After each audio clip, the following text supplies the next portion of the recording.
ప్రభు అయిన యేసుక్రీస్తు యొక్క సంఘం, కొత్త నిబంధన సంఘం ప్రారంభమైంది మొదటి శతాబ్దంలో. ఆ మొదటి శతాబ్దంలోనే అనేక దుర్బోధకులు సువార్త యొక్క సందేశాన్ని చెడిపేదానికి, దాన్ని భ్రష్టపరచడానికి ప్రయత్నించేది మనము చూడవచ్చు, గమనించవచ్చు. సంఘం యొక్క చరిత్రలో, ఇతిహాసంలో దాన్ని మనము గమనించవచ్చు. దాన్ని విరోధిస్తూ అపోస్తలుడైన పౌలు అనేక సందర్భాల్లో తన పత్రికల్లో రాసేది మనము గమనించవచ్చు.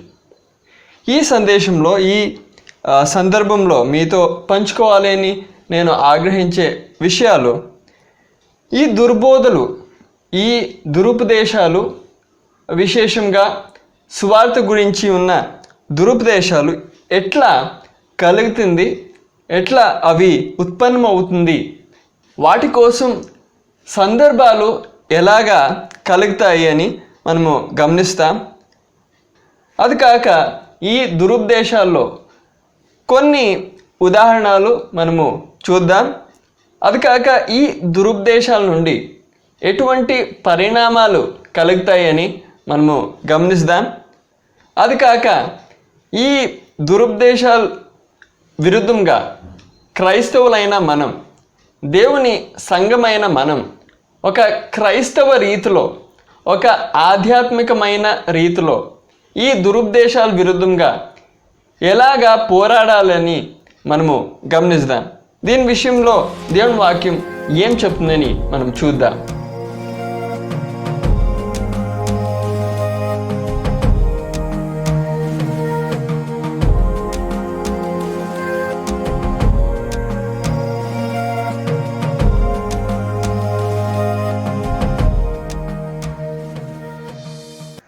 మానవ ఇతిహాసంని మనము గమనించేటప్పుడు దాని యొక్క ప్రారంభంలోనే సాతాను దేవుని వాక్యాన్ని చెడిపేదానికి, భ్రష్టపరచడానికి ప్రయత్నించిండేనట్ల మనము చూడగలుగుతాం.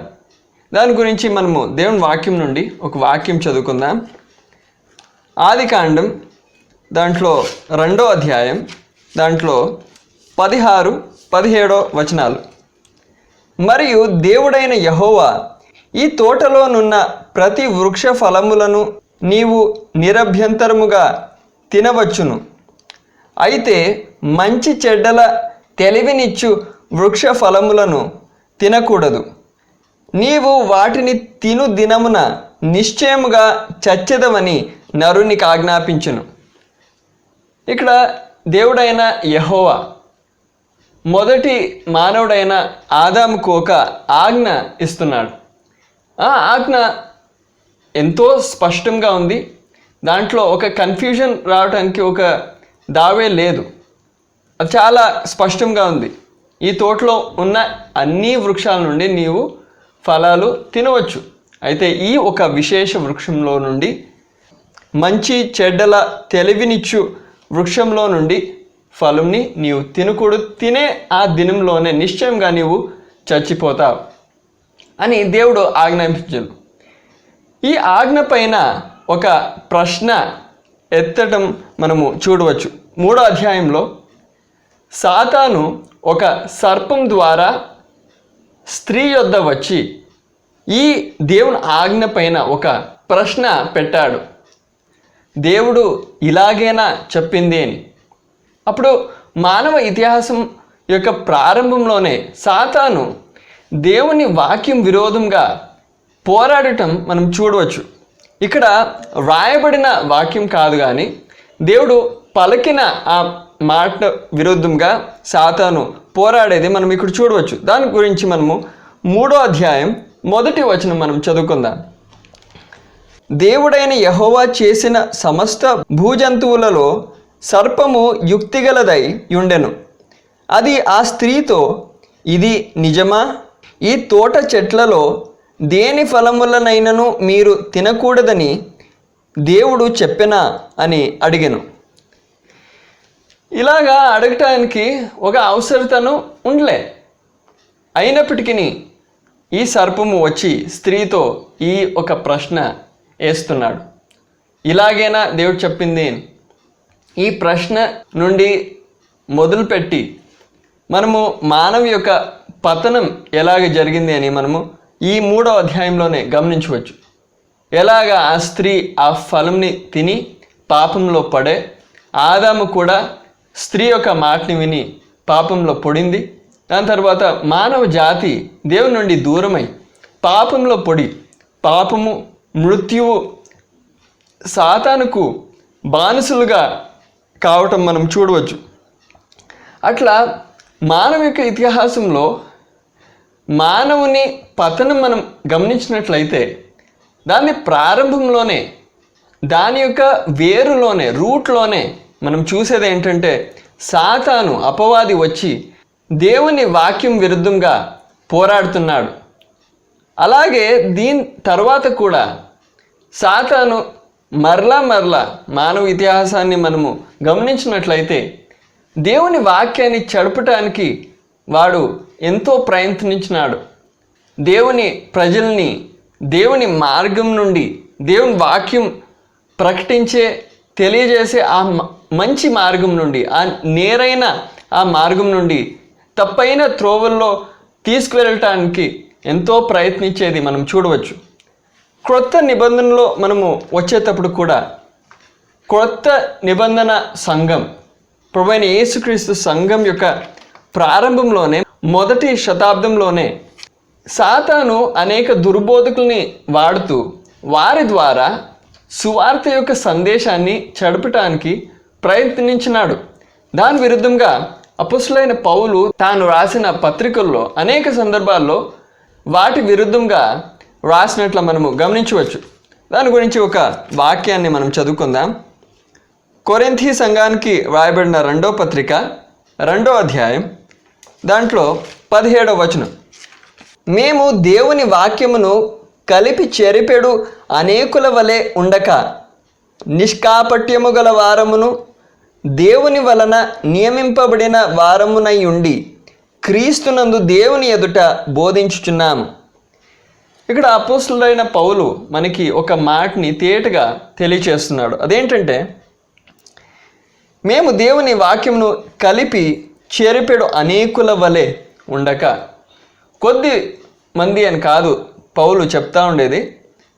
ఆయన చెప్తా ఉండేది దేవుని వాక్యమును కలిపి చెరిపెడు అనేకుల వలె ఉండక. దాని అర్థం ఆ కాలంలోనే, పౌలు పరిచర్య చేసే ఆ కాలంలోనే, మొదటి శతాబ్దంలోనే అనేక దుర్బోధకులు దేవుని వాక్యాన్ని కలిపి చెడిపేస్తూ ఉండ్రి, దాన్ని మార్చడానికి ప్రయత్నం చేస్తూ ఉండ్రి. అలాగే సువార్త యొక్క సందేశంని మార్చితే అది ఒక పెద్ద ప్రమాదం కలుగుతుంది. ఎందుకంటే సువార్త ద్వారా మాత్రమే ఒక వ్యక్తి రక్షణ పొందగలడు. సమస్త మానవ జాతి దేవుని ముందర పాపులుగా ఉన్నారు. వారి యొక్క పాపాల నుండి వారికి రక్షణ అవసరత ఉంది. ఆ రక్షణ కలిగేది సువార్త సందేశం ద్వారా మాత్రం. ఆ సందేశాన్ని చెడిపితే, భ్రష్టపరచబడిన ఆ సందేశం ద్వారా ఎవరికి కూడా రక్షణ కలగదు. అది మాత్రం కాక దాని విపరీతంగా అటువంటి ఒక సందేశం ద్వారా మోసం జరుగుతుంది, వంచన కలుగుతుంది. కాబట్టి అపొస్తలుడైన పౌలు అనేక సందర్భాల్లో తన పత్రికల్లో కూడా, తన పరిచర్య ద్వారా కూడా ఈ దుర్బోధకుల విరుద్ధంగా, ఈ దురుపదేశాల విరుద్ధంగా వ్రాసేది, పనిచేసేది, సేవ్ చేసేది మనము చూడగలుగుతాం. దాని గురించి అనేక సందర్భాల్లో పౌలు తన పత్రికల్లో రాసి ఉండేది మనము గమనించవచ్చు. వాటిలో ఒక ఉదాహరణ మనం చదువుకుందాం. గలతీయులకు వ్రాయబడిన పత్రిక 1వ అధ్యాయం, దాంట్లో 6 నుండి 9 వరకు. క్రీస్తు కృపను బట్టి మిమ్మును పిలిచిన వానిని విడిచి భిన్నమైన సువార్త తట్టుకు మీరింత త్వరగా తిరిగిపోవుట చూడగా నాకు ఆశ్చర్యమగుచున్నది. అది మరి యొక్క సువార్త కాదు కానీ క్రీస్తు సువార్తను చెరపగోరి మిమ్మును కలవరపరచువారు కొందరున్నారు. మేము మీకు ప్రకటించిన సువార్త గాక మరి యొక్క సువార్తను మేమైనను పరలోకము నుండి వచ్చిన యొక్క దూత అయినను మీకు ప్రకటించిన ఎడల అతడు శాపగ్రస్తుడవునుగాక. మేమిది వరకు చెప్పిన ప్రకారం ఇప్పుడును మరలా చెప్పుచున్నాము, మీరు అంగీకరించిన సువార్తగాక మరి ఒకటి ఎవడైనను మీకు ప్రకటించిన ఎడల వాడు శాపగ్రస్తుడవునుగాక. ఇక్కడ అపొస్తలుడైన పౌలు చాలా తీవ్రంగా పదాల్ని వాడటం మనం చూడవచ్చు. దానికి కారణం సువార్త అనే విషయం చాలా గాంభీర్యం కలిగిండే ఒక విషయం. ఎందుకంటే నేను చెప్పినట్లు సువార్త ద్వారా మాత్రమే రక్షణ కలిగేది. అయితే ఈ దురుపదేశకులు వారు ఈ సందేశాన్ని చెడపటానికి ప్రయత్నం చేస్తున్నారు. అట్లా చెడిపితే దాని ద్వారా రక్షణ కలగదు, ప్రజలు వంచబడతారు, మోసంలో దిగుతారు. వారు అనుకుంటారు మనము రక్షణ పొందాం, అయితే వారు రక్షణ పొందలేదు. వారు నిత్య నరకంలోనికి పడివేయబడతారు. అయితే వారిప్పుడును తలంచుతూ ఉండేది మనము రక్షణ పొంది ఉన్నాం. అందుకొరకే అపొస్తలుడైన పౌలు ఈ దురుపదేశాల విరుద్ధంగా బహు తీవ్రంగానే పోరాడినట్లు, వ్రాసినట్లు, పరిచర్య చేసినట్లు, బోధించినట్లు మనము చూడగలుగుతాం. ఈ దురుపదేశాల గురించి మొట్టమొదటిగా మనము ఈ దురుపదేశాలు ఎలాగా ఉత్పన్నం అవుతాయి అని మనము గమనించుదాం. మొట్టమొదటిగా ఏ ఒక బోధకుడైనా కూడా ఆ బోధకుడు ఎంత శ్రేష్ఠుడైనా, ఎంత పరిశుద్ధుడైనా, ఇక్కడ పౌలు గారు చెప్పేది మేమైనను వేరొక సువార్త మనము ప్రకటించితే మనము శాపగ్రస్తులవునుగాక అని పౌలు చెప్పేది. కాబట్టి పౌలే కానీ, మొదటి శతాబ్దంలో ఉన్న అపొస్తలులే కానీ వారు వేరొక సువార్తని ప్రకటించిన ఎడల, వేరొక బోధించిన ఎడల, ఎటువంటి ఒక మంచి బోధకుడు బోధిస్తేను మనము ఏ ఒక సందర్భంలోనూ మన కండ్లని మూసుకొని వారిని నమ్మకూడదు. కానీ మనము అన్ని బోధల్ని, అన్ని ఉపదేశాలని మనము దేవుని వాక్యం పెట్టి మనము శోధించాలి. దాని గురించి మనం ఒక వాక్యాన్ని చదువుకుందాం. అపొస్తలుల కార్యములు 17వ అధ్యాయం దాంట్లో 11వ వచనం. వీరు థెసలోనికలో ఉన్న వారికంటే ఘనులై ఉండిరి గనుక ఆసక్తితో వాక్యమును అంగీకరించి పౌలును శీలయును చెప్పిన సంగతులు అలాగున్నవో లేవో అని ప్రతి దినమును లేఖనములు పరిశోధించుచు వచ్చిరి. ఇక్కడ మనము గమనించే సందర్భం ఏంటంటే అపొస్తలుడైన పౌలు శీలతో వారిద్దరూ పోయి ఒక చోట సువార్తని ప్రకటిస్తూ ఉన్నారు. వారు థెసలోనికలో సువార్తని ప్రకటించిరి, అక్కడున్న యూదులకి వారు సువార్తని ప్రకటించిరి. అయితే అక్కడి నుండి బయలుదేరి వేరే వేరే పట్టణాల్లో పోయి సువార్తని ప్రకటిస్తూ ఇంకొక చోట వారు వస్తున్నారు. ఆ చోటది పేరేంటంటే బెరయకు పంపించిరి అని మనము 10వ వాక్యంలో మనము చూడగలుగుతాం. అప్పుడు ఈ బెరయలో వచ్చి వారు యూదుల సమాజ మందిరంలో పోయి అక్కడున్న యూదులకి సువార్త ప్రకటిస్తూ ఉండ్రి. అప్పుడు దేవుని ఆత్ముడు దేవుని వాక్యం ద్వారా మనకి తెలియచేసేది ఏంటంటే అక్కడున్న యూదులు థెసలోనికలో ఉన్న యూదుల కంటే ఘనులై ఉండిరి గనుక, ఆ కారణం ఏంటంటే వారు ఎందుకు థెసలోనికలో ఉన్న యూదుల కంటే ఘనులై ఉండ్రి, దాని కారణం ఏంటంటే వారు ఆసక్తితో వాక్యంని అంగీకరించి పౌలును శీలయును చెప్పిన సంగతులు అలాగున్నవో లేవో అని ప్రతి దినమును లేఖనములను పరిశోధించుచూ వచ్చిరి. వారు పౌలు శీల ప్రకటిస్తూ ఉండే ఈ సువార్త, ఈ సందేశం పాత నిబంధన గ్రంథాల్లో ఉండే దేవుని వాక్యం ప్రకారంగా ఉందా లేదా అని వారు పరిశోధించిరి. వారు అపొస్తలుడైన పౌలు ప్రకటిస్తూ ఉండేటప్పుడు ఆ మాటల్ని అలాగే స్వీకరించలే, ఆసక్తితో వాటిని అంగీకరించిరి. అయితే వారు ఆ మాటల్ని దేవుని వాక్యంలో అలాగే ఉందో లేదో అని పరిశోధించుచూ వచ్చిరి. కాబట్టి దేవుని ఆత్ముడు చెప్పేది వారు థెసలోనికలో ఉన్న యూదుల కంటే ఘనులై ఉండిరి.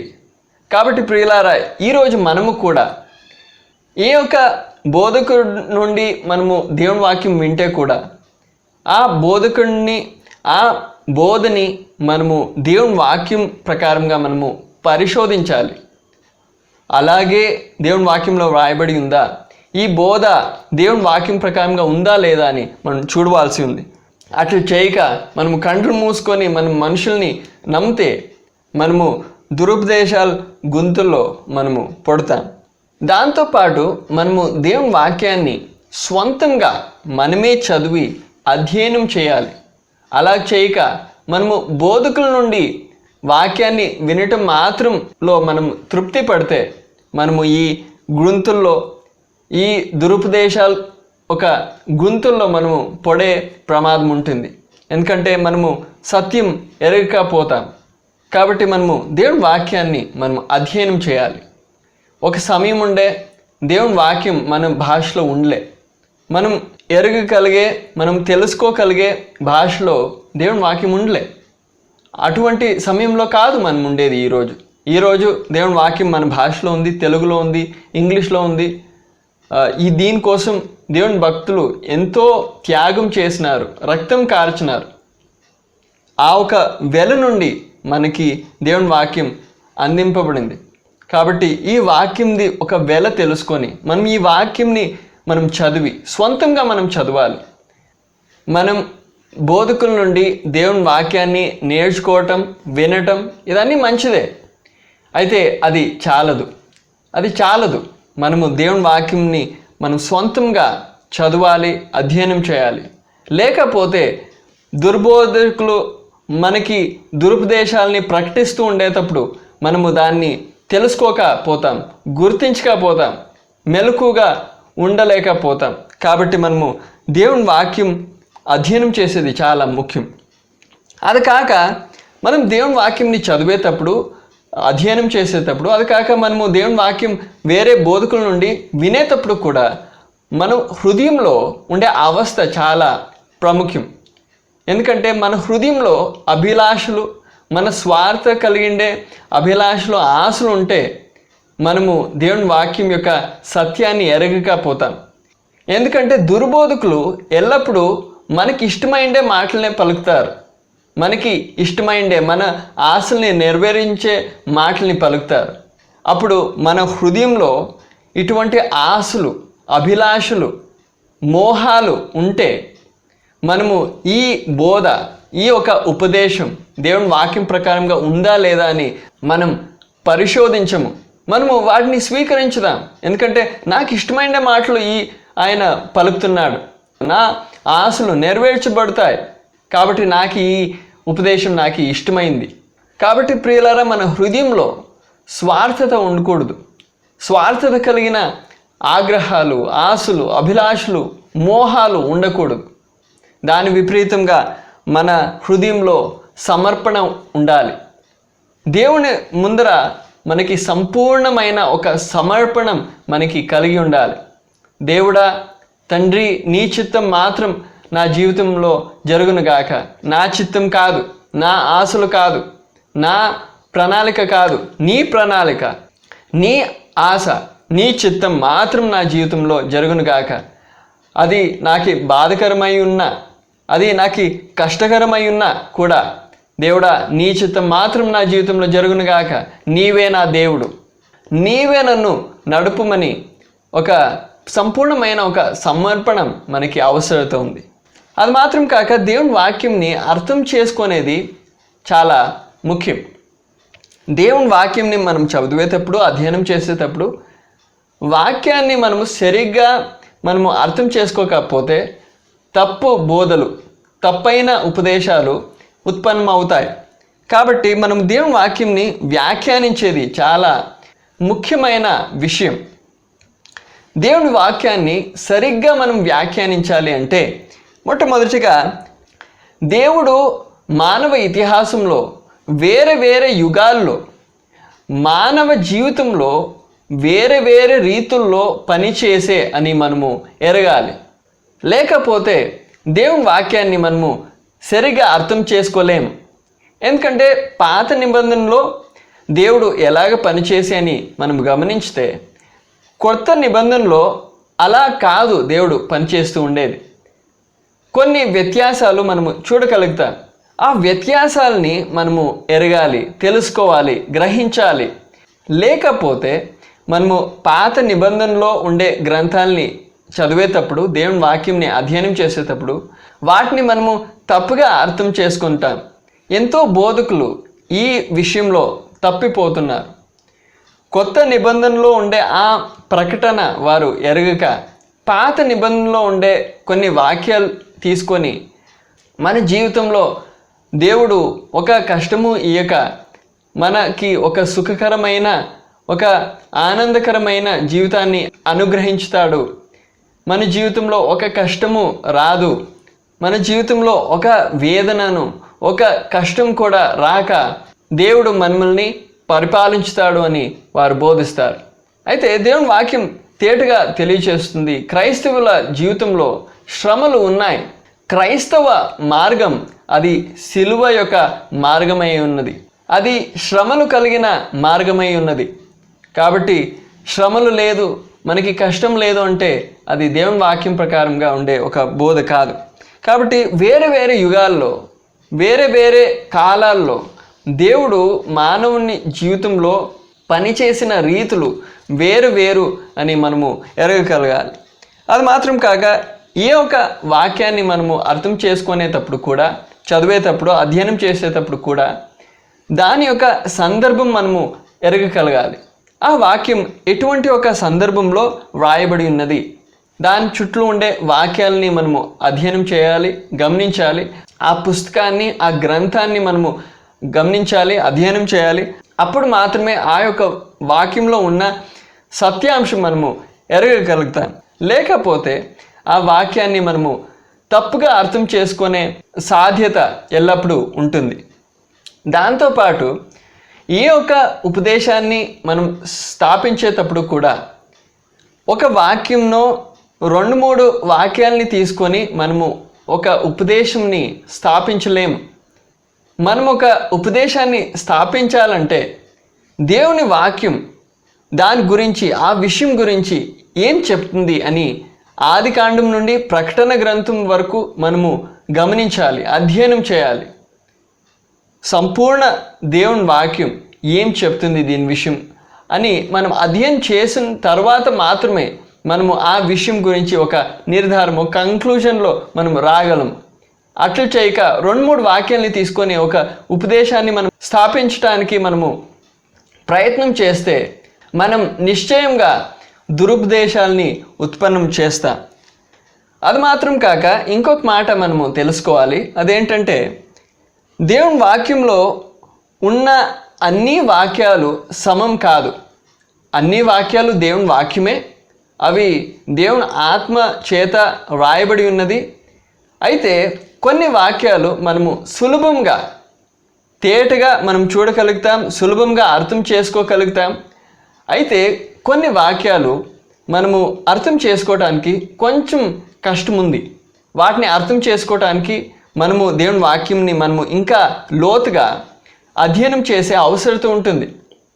కాబట్టి ఈ కష్టమైండే వాక్యాలు, ఈ కష్టంగా అర్థం చేసుకొని ఈ వాక్యాల్ని మనము అర్థం చేసుకునేదానికి ప్రయత్నించేటప్పుడు ఎల్లప్పుడూ వాటిని అర్థం చేసుకునేదానికి ఆ విషయం గురించి, ఆ వాక్యంలో ఏ విషయం రాయబడి ఉందో ఆ విషయం గురించి వేరే వాక్యాలు ఏం చెప్తాయని మనము గమనించాలి. తేటగా, సులభకరంగా అర్థం చేసుకునేనట్లు వ్రాయబడిన వేరే వాక్యాల్లో ఈ విషయం గురించి ఏమి వ్రాయబడింది అని మనము గమనించిన తర్వాత మాత్రమే ఈ కష్టమైండే వాక్యాన్ని అర్థం చేసుకునే దానికి మనము ప్రయత్నించాలి తప్ప, ఈ కష్టమైండే ఈ వాక్యంని తీసుకొని వేరే వాక్యాల్ని మనము చూడక, గమనించక ఈ వాక్యం నుండి ఒక ఉపదేశంని స్థాపించడానికి ప్రయత్నం చేయకూడదు. అయితే ఇలాగా కష్టమైండే ఈ వాక్యాల్ని తీసుకొని ఉపదేశాలని స్థాపించడానికి ప్రయత్నించి అనేకులు కల్ట్స్ని, ఇంగ్లీష్లో వాటిని కల్ట్స్ అంటాం, దురుపదేశాలు, తీవ్రమైండే దురుపదేశాలని వారు స్థాపించారు. కాబట్టి అన్ని వాక్యాలు తెలుసుకోవటానికి, అర్థం చేసుకోవడానికి సులభం కాదు. వాటిని అర్థం చేసుకోవడానికి మనము అధ్యయనం చేయాలి, ఆ విషయం గురించి వేరే వాక్యాలు ఏం చెప్తాయని మనము గమనించాలి. దాని తర్వాత మాత్రమే ఒక అర్థంని మనము స్థాపించాలి. దాన్ని వదిలేసి మనము ఆ వాక్యంనే పెట్టుకొని ఒక ఉపదేశాన్ని స్థాపించడానికి మనము ప్రయత్నించినట్లయితే మనము తప్పక ఖండితంగా మనము దురుపదేశాలని మనము ఉత్పన్నం చేస్తాం. అది కాక ఈ దురుపదేశాల్లో కొన్ని ఉదాహరణలు మనము గమనించుదాం. మొట్టమొదటిగా ప్రాస్పెరిటీ గాస్పెల్ అని ఒక ఉపదేశం ఉంది. దాన్ని ప్రాస్పెరిటీ గాస్పెల్ అని ఇంగ్లీష్లో అంటాం. దాని అర్థం సమృద్ధి గురించిన సువార్త. ఈ గుంపు వారు చెప్పేది ఏంటంటే, ప్రభువైన యేసుక్రీస్తు మన కోసం సిలువ పైన మరణించినాడు కాబట్టి మన జీవితంలో ఏ ఒక బాధ, ఏ ఒక కష్టం కూడా రాదు. మన కష్టాల కోసం, మన వేదనల కోసం ప్రభువైన యేసుక్రీస్తు సిలువ పైన మరణించినాడు కాబట్టి ఇప్పుడు మన జీవితంలో ఏ ఒక బాధ కూడా, ఏ ఒక కష్టం కూడా రాదు అని వారు బోధిస్తారు. అయితే దేవుని వాక్యం తేటగా సెలవిస్తుంది. మనము ముందుగాను చూసినట్లు క్రైస్తవ మార్గం అనేది అది సిలువ యొక్క మార్గమై ఉన్నది. అది మాత్రం కాక రెండవదిగా యూనివర్సలిజం అనే ఒక దురుపదేశం ఉంది. వారు చెప్పేది ఏంటంటే, ప్రభువైన యేసుక్రీస్తు సిలువ పైన అందరి కొరకు మరణించినాడు కాబట్టి అందరూ కూడా రక్షణ పొంది తీరింది. వారు విశ్వసించకపోతేను, వారు విశ్వసించితేను అందరూ కూడా రక్షణ పొందినారు. ఎవరు కూడా నరకంలోనికి వెళ్ళరు, అందరూ కూడా స్వర్గాన్ని ప్రవేశించుతారు అని వారు చెప్తారు. అయితే దేవుని వాక్యం తేటగా సెలవిస్తుంది, మనం విశ్వాసం ద్వారా మాత్రం రక్షణ పొందగలిగేది. లేకపోతే విశ్వాసం లేక ఎవరునూ రక్షణ పొందలేరు. అది మాత్రం కాక మూడవదిగా త్రిత్వంని నిషేధించే ప్రజలున్నారు. దేవుడు త్రియేకుడు, దేవునిలో 3 వ్యక్తులు మనము చూడవచ్చు అని ఈ మాటని లేదు అనే ప్రజలున్నారు. వారిలో 2 గుంపులు ప్రముఖంగా జెహోవాస్ విట్నెసెస్, యెహోవా సాక్షులు అంటాము. అది కాక యేసు నామాన్ని చెప్పుకునేవారు, జీసస్ ఓన్లీ, యేసు నామం వారు. అది కాక వారికి వేరొక పేరుంది, వన్నెస్ పెంటకాస్టల్స్ అంటారు. ఇంగ్లీష్లో వన్నెస్ పెంటకాస్టల్స్ అంటారు. వారు చెప్పేది మనము యేసు నామంలో బాప్తిస్మం ఇవ్వాలి, తండ్రి, కుమారుడు, పరిశుద్ధాత్మ నామంలో కాదు, మనము యేసు నామంలో బాప్తిస్మం ఇవ్వాలి. యెహోవా సాక్షులు చెప్పేది ఏంటంటే, తండ్రి అయిన దేవుడు దేవుడై ఉన్నాడు, అయితే కుమారుడైన ప్రభువైన యేసుక్రీస్తు అతడు దేవుడు కాడు. అది కాక పరిశుద్ధాత్ముడు దేవుడు కాదు, దేవుని యొక్క శక్తి అయి ఉంది అని వారు చెప్తారు. అయితే దేవుని వాక్యం తేటగా సెలవిస్తుంది, ప్రభువైన యేసుక్రీస్తు దేవుడై ఉన్నాడు. అది మాత్రం కాక పరిశుద్ధాత్ముడు దేవుడై ఉన్నాడు. అది మాత్రం కాక యేసు నామం యొక్క గుంపుని గమనించేటప్పుడు కూడా మనము తండ్రి, కుమార, పరిశుద్ధాత్మ నామంలో మనము బాప్తిస్మం ఇవ్వాలి అని దేవుని వాక్యంలో తేటగా వ్రాయబడి ఉంది. వీరు చెప్పేది ఏంటంటే, యేసునామం వారు చెప్పేది ఏంటంటే, ప్రభువైన యేసే తండ్రి, ప్రభువైన యేసే కుమారుడు, ప్రభువైన యేసే పరిశుద్ధాత్ముడు, ఒకే దేవుడు, ఒకే వ్యక్తి వేరే వేరే రూపంలో పని చేసినాడు అని వారు అవకాశం పడతారు. వీరిద్దరూ చెప్పేది ఏంటంటే, దేవుడు ఒకే వ్యక్తి, 3 వ్యక్తులు కారు అని. అయితే దేవుని వాక్యం తేటగా మనకి ప్రకటిస్తుంది, సెలవిస్తుంది, దేవుడు ఒకడే, 3 దేవుళ్ళు లేరు. అయితే ఈ ఒక దేవునిలో మనం 3 వ్యక్తులు మనం చూడగలుగుతాం, తండ్రి, కుమార, పరిశుద్ధాత్ముడు. తండ్రి అయిన దేవుడు కుమారుని పంపినాడు అని దేవుని వాక్యంలో వ్రాయబడి ఉంది. అది కాక కుమారుడైన ప్రభువైన యేసుక్రీస్తు తండ్రిని వేడుకున్నట్లు, ప్రార్థన చేసినట్లు మనము చూడగలుగుతాం. అది మాత్రం కాక తండ్రి, కుమారుడు ఇద్దరూ కలిసి పరిశుద్ధాత్ముడిని పంపినట్లు మనము దేవుని వాక్యంలో చూడగలుగుతాం. అప్పుడు 3 వ్యక్తులు మనకి తేటగా కనబడుతున్నారు. దేవుని వాక్యంలో తేటగా వీటిని గురించి వ్రాయబడి ఉంది. అది మాత్రం కాక ఈ దురుపదేశాల నుండి కలిగే పరిణామాలు ఎటువంటివి అని మనం గమనించుదాం. మొట్టమొదటిగా ఈ దురుపదేశాల నుండి వంచన కలుగుతుంది. ప్రజలు వంచనలో దిగుతారు. వారు అనుకుంటారు మనము రక్షణ పొందిన, మనము దేవుని మార్గంలో నడుస్తూ ఉన్నాం అని వారు అనుకుంటారు. అయితే వారందరూ వంచనలో ఉన్నారు. వారు గ్రుడ్డితనము కలిగి వారు అంధకారంలో సంచరించుతూ ఉన్నారు. వారు ఇప్పటి వరకు సంఘంలోనికి ప్రవేశించలేదు. కాబట్టి వంచన కలుగుతుంది. అమాయకులైన ప్రజల్ని వంచిస్తాయి ఈ దురుపదేశాలు. కాబట్టి ప్రియులారా, వీటి విరుద్ధంగా మనము పోరాడవలసి ఉన్నది. అది కాక ఈ దురుపదేశాల నుండి నిత్య నాశం కలుగుతుంది. సువార్త ద్వారా రక్షణ కలుగుతుంది. అయితే రక్షణ కలగకపోతే ప్రజలు నాశంలో చేరుకుంటారు. కాబట్టి ఈ దురుపదేశాల నుండి ప్రజలు నాశమవుతారు, వారి ఆత్మలు నాశమవుతాయి. కాబట్టి ఈ ఒక విషయం చాలా గాంభీర్యం కలిగిన విషయం. అది మాత్రం కాక దేవుని పేరు, దేవుని మహిమగల నామం దూషించబడుతుంది ఈ దురుపదేశాల నుండి. దేవుని వాక్యంని ప్రకటిస్తూ ఉండేటప్పుడు దేవుని వాక్యం యొక్క బోధ ద్వారా దేవుని నామాన్ని మనము మహిమపరుచుతాం. అయితే దుర్బోధకులు దేవుని వాక్యం నుండే వారు దురుపదేశాలు బోధించేటప్పుడు దేవుని నామానికి అపమానం కలుగుతుంది, దేవుని నామం దూషించబడుతుంది. కాబట్టి ఈ దురుపదేశాల విరుద్ధంగా మనము పోరాడాలి. మనము దేవుని నామం యొక్క మహిమ కోసం మనకి తీక్ష్ణత ఉంటే, మనకి ఆ జీల్ ఉంటే మనము ఈ దురుపదేశాల విరుద్ధంగా మనము పోరాడాలి. అది మాత్రం కాక సంఘం యొక్క అభివృద్ధికి ఇది హాని చేస్తుంది. మనము తెలుసుకోవాలి, ప్రభువైన యేసుక్రీస్తు యొక్క సంఘం అది ఒకటి. మనము వేరే వేరే గుంపుల్లో ఉండవచ్చు, వేరే వేరే సంఘటనలో డినామినేషన్లో ఉండవచ్చు. అయితే సంఘం అనేది అది ఒకటి. ఆ ఒకటైన ఆ సంఘం అది క్రీస్తు దేహమై ఉంది. క్రీస్తు దేహంకి హాని చేస్తుంది ఈ దురుపదేశాలు. ఈ దురుపదేశాలు అన్ని చోట్ల ఇవి స్ప్రెడ్ అయ్యేటప్పుడు ప్రభువైన యేసుక్రీస్తు సంఘంకి హాని చేస్తుంది. కాబట్టి వీటిని మనము విరోధించాలి.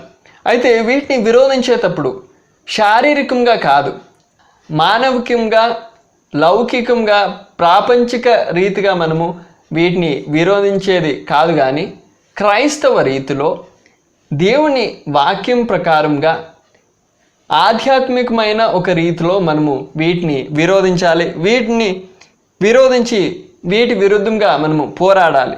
కాబట్టి మనము దేవుని వాక్యంలో చూసేది ఏంటంటే, ప్రభువైన యేసుక్రీస్తు కూడా, అపొస్తలుడైన పౌలు కూడా వారి దినాల్లో ఉండిన దురుపదేశాల విరుద్ధంగా వారు పోరాడినారు. అప్పుడు వారి పోరాటంని ఎలాగ జరిగించినారో అని మనము గమనించాలి. ప్రభువైన యేసుక్రీస్తు తన పరిచర్యలో పరిసయ్యుల గురించి చెప్పే మాటల్ని మనము గమనించవచ్చు, సద్దుకీయుల గురించి చెప్పే మాటల్ని మనము గమనించవచ్చు.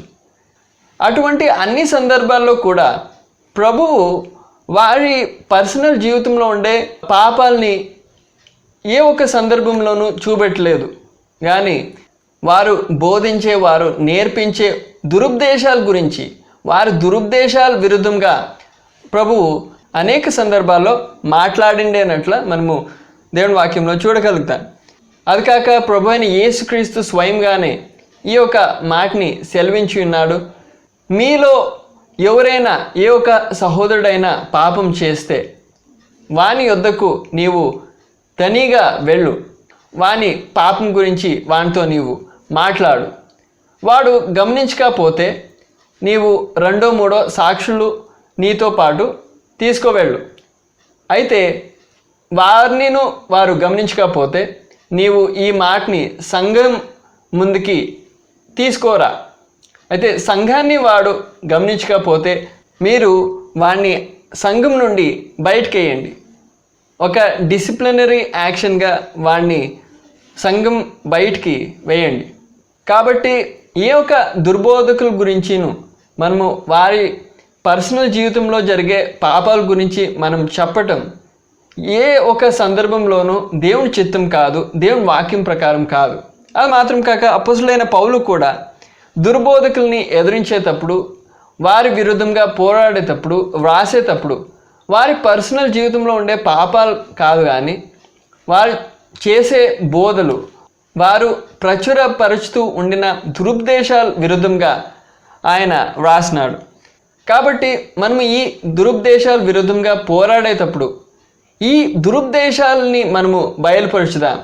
అది కాక దురుపదేశకుల జీవితంలో గుప్తంగా జరిగే పాపాలని మనము బయలుపరచకూడదు. అప్పుడు ఈ దురుపదేశాలని మనము బయలుపరిచేటప్పుడు మనం మొట్టమొదటిగా ఈ విషయంలో ఒక దురుపదేశం ఉంది అని మనము ప్రజలకి తెలియచేయాలి. ఒక దురుపదేశం ప్రకటించబడుతూ ఉంది, వారు ఇటువంటి ఒక బోధ తెస్తున్నారు, ఇటువంటి ఒక సందేశాన్ని ప్రజలకి అందిస్తున్నారు అని మనం తెలియచేయాలి. అలాగా మనము తెలియచేసిన తర్వాత ఈ యొక్క బోధ, ఈ యొక్క ఉపదేశం దేవుని వాక్యం విరుద్ధంగా ఉంది, అది తప్పు, అది సరికాదు, దేవుని మార్గం విరుద్ధంగా ఉంది అని మనము తెలియచేయాలి. అలా మనం చేసిన తర్వాత ఈ విషయం గురించి దేవుని వాక్యం ఏం సెలవిస్తుంది అని మనము ప్రజలకి తెలియచేయాలి. దేవుని వాక్యం యొక్క పునాదిలో ఈ ఉపదేశం ఎట్లా అది తప్పు అని మనము తెలియచేయాలి, బయలుపరచాలి. మనము ఇది తప్పు అని చెప్పేది మాత్రం కాదు, దేవుని వాక్యం నుండి మనము బయలుపరచాలి. దీన్ని, ఈ దురుపదేశంని దేవుని వాక్యం ద్వారా ఎలా మనము ఇది తప్పు అని తెలుసుకోగలుగుతాం అని మనము ప్రజలకి తెలియచేయాలి. అది మాత్రం కాక ఈ ఒక విషయంలో సరి అయిన ఉపదేశం ఏమై ఉంది అని మనము తెలియచేయాలి. తప్పైంది ఏమి అని తెలియచేసేది మాత్రం కాదు, ఈ విషయంలోనే దేవుని వాక్యం ప్రకారంగా దేవుని వాక్యం దీని విషయంలో ఏం చెప్తుంది, సరి అయిన ఉపదేశం ఏంటి అని మనము ప్రజలకి తెలియచేయాలి. అలా మనము దేవుని వాక్యం నుండి మనము ప్రజలకి బోధించాలి. మీరు ఒకవేళ బోధకులు కాక ఉండొచ్చు, సాధారణమైన విశ్వాసులు అయి ఉండొచ్చు, అయినా కూడా మనం అందరూ సత్యం కోసం నిలియాలి, దానికోసం పోరాడాలి. మీరు బోధించకపోయినా ఇటువంటి సందేశాలని మీరు ఇతరులతో పంచుకోవచ్చు. అలా మనం అందరూ కలిసి ఐక్యంగా ఈ పోరాటంలో ముందుకు సాగుదాం. దానికోసం ప్రభువు మా అందరినీ బలపరచునుగాక, సహాయం చేయనుగాక. ఈ యొక్క పోరాటంలో మనం అందరూ ముందుకు సాగటానికి ఉత్తేజనం కలుగు చేసే ఒక వాక్యాన్ని చదువుకోవాలి అని కోరుకుంటున్నాను. యూదా వ్రాసిన పత్రిక దాంట్లో 3వ వాక్యం, ప్రియులారా, మనకందరికీ కలిగెడు రక్షణను గూర్చి మీకు వ్రాయవలెనని విశేష ఆసక్తి గల వాడనై ప్రయత్నపడుచుండగా పరిశుద్ధులకు ఒకసారి అప్పగింపబడిన బోధ నిమిత్తము మీరు పోరాడవలెనని మిమ్మును వేడుకొనుచు మీకు వ్రాయవలసి వచ్చెను. ఇక్కడ దేవుని వాక్యం దేవజనుడైన యూదా ద్వారా మనకి తెలియచేసేది, మనకి పరిశుద్ధులకు ఒకసారే అప్పగింపబడిన బోధ నిమిత్తము మనము పోరాడాలి. ఈ పోరాటంలో మనమందరూ ఐక్యంగా ముందుకు సాగాలి. ఉత్తేజనంతో, ఉత్సాహంతో మనము ఈ పోరాటంలో ముందుకు సాగాలి. అనేకులు తప్పు బోధల ద్వారా, దురుపదేశాల ద్వారా వంచనలో పడుతున్నారు. అటువంటి వంచనల ద్వారా అనేక ఆత్మలు నాశనమవుతున్నాయి. కాబట్టి ఈ దురుపదేశాల విరుద్ధంగా మనము ఐక్యంగా దేవుని వాక్యం ప్రకారంగా క్రైస్తవ రీతిలో, ఆధ్యాత్మికమైన ఒక రీతిలో పోరాడదాం. దానికోసం మన అందరికీ ప్రభువు సహాయం చేయనుగాక, మనందరినీ బలపరచునుగాక. ఈ సందేశం ద్వారాను మీ అందరినీ ప్రభువు ఆశీర్వదించునుగాక.